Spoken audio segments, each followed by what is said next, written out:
And in these news now, in the decades leading up to the pandemic, Africa had been making great strides in boosting school enrollment.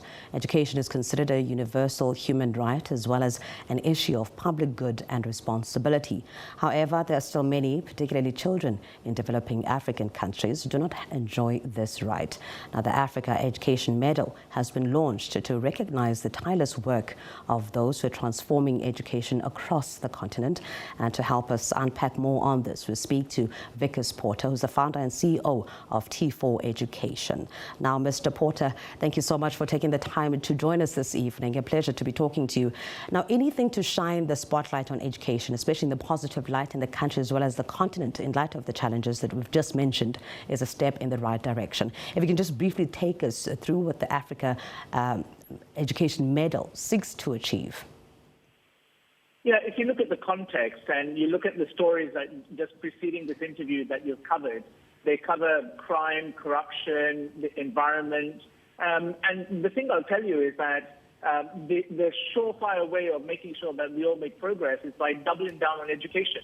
You know, it's that phrase that whatever the question or whatever the challenge, education is the answer.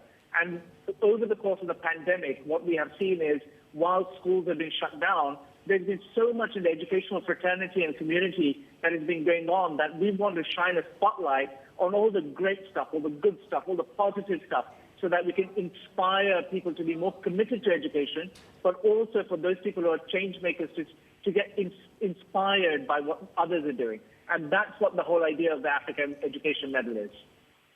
Now, so because the nominees or the people called on to enter here are early education right through to university, targeting such a wide range of stakeholders, what has been the response so far? We've had an amazing response from around the continent. We've had some prolific teachers and educators who are in the classroom, ranging all the way through to innovative technologists, not-for-profit professionals. And the thing to remember is that everyone is trying their absolute best. Everyone is having impact, is showing leadership, and is advocating for better education for all. And I think that's the most important thing over here. If you believe that you are one of those individuals that has created change, then please step forward and either get nominated or nominate yourself. All right, Mr. Porter, unfortunately, because of time, that's where we leave it now. CEO and founder of T4 Education, Mr. Vickers Porter, is there talking about the Africa Education Medal. And we have more news after this short break.